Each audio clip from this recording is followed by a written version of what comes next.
So I've been collecting fragrances for around 4 years now, and though I have a small collection of around 7 of them, I thought it'd be cool to make a video on each and every one of them and rank them from being the worst in my collection to the best in terms of my opinion. So without further ado, let's just jump right into the video and start with number 7, which is Dolce & Gabbana the One EDP. So I used to have the EDP Intense, I used to have the EDT. I really liked both of those as well as this one, but in terms of just performance, in terms of longevity, and just in terms of me being able to use this, I find this to be a very underperforming fragrance. I know it's meant for, those close encounters, but there's really no opportunities I have as of right now to use this fragrance effectively, meaning I'm not going to be ranking it that high. So this is why it gets a 7th. I think this is a wonderful smell. This is definitely one of the fragrances I first bought like 3 years ago because of Jeremy Fragrance. If you know who he is, he's a gem to watch.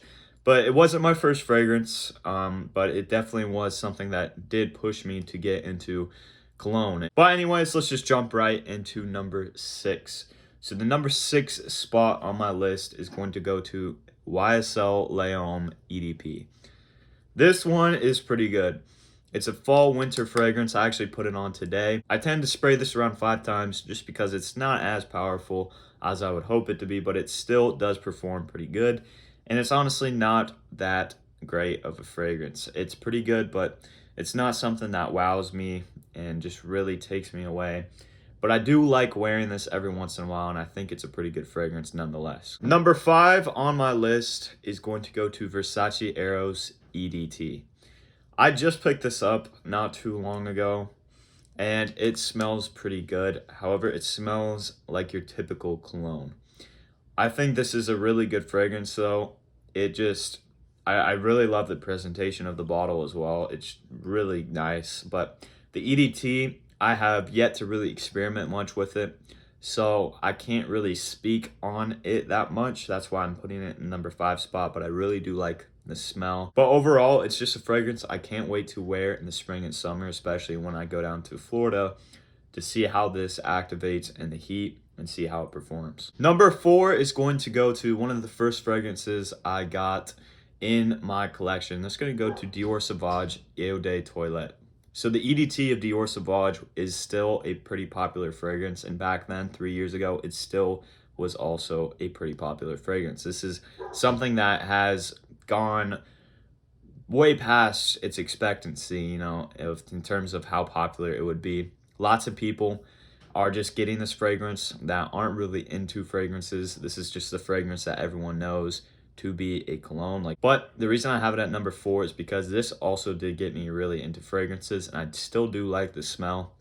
I got some compliments with this, and it's just a nice fragrance. Now, number 3 on my list is going to go to a recent pickup. I got this actually for Christmas. This is Halloween Man X. This is a pretty cheap fragrance, and this is, I think, a 4.2 ounce bottle. I think you can get this for around 50 to 60 bucks. Really, really underrated. It has coffee note in it.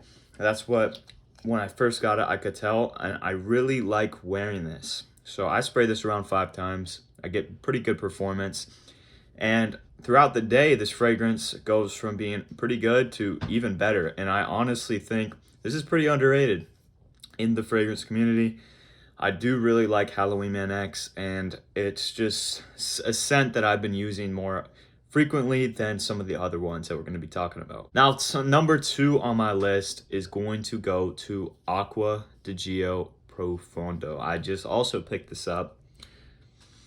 Just reminds me of the sea. I literally will just smell this and think of a surf shop, one of those beach shops that you go to get some, like right here. I got this at one of those shops, if you know what I'm talking about. I got this shirt actually at one of those shops when I went down to Miami. And this is honestly what this reminds me of. I really, really, really like this scent. I mean, it's still winter. It just snowed a couple of inches, so there's really no reason for me to wear this right now. But going down to Florida this year, this is going to be something I'm probably going to be wearing daily. I just absolutely love this cologne. Love the smell of it. Have yet to experiment with the, performance and longevity, but I've heard it's pretty okay. It's not anything crazy. but it's definitely a fragrance that I'm pretty excited to have. Now, coming down to number 1 on my list, a cologne that's allowed me to kind of experiment and understand how much sprays of a fragrance I should do. That's gonna go to YSL Y EDP. So I have a couple of stories with this one. So I remember getting this, and I sprayed like it 3 times, and it was the first day I was gonna wear it. And I'm pretty sure the first day I go into class with this fragrance, someone says, "Who is wearing a lot of cologne?" Like, some girl was just annoyed of how much cologne I was wearing. I don't think she understood it was me. But then that obviously taught me, okay, anything under 3 is gonna be good. So I started doing 2. 2 has been working out great. I've got compliments on this fragrance. I still got a lot left, but I really, really, really like how this fragrance smells. It smells fantastic. It is something that is very youthful. I'm 18, so this is definitely a fragrance that I'm going to continue to wear. It just suits my age. It suits, more of a sporty lifestyle. Spring, summer, fresh, and it's just overall a really good fragrance. It's one of the ones that really made me excited about getting into fragrances, and it's something that if I ever do run out of this bottle, I'm buying another one, because it is just that good of a fragrance, and it's something I would recommend to really anyone getting into fragrances if you're a young kid. But anyways, if you guys want to pick up any of these fragrances, I'll have them all linked in the description below in their ranking, so you can pick those up. If you saw one that you wanted to go pick up, why not? But without further ado, I'll see you guys in the next video. As always, peace.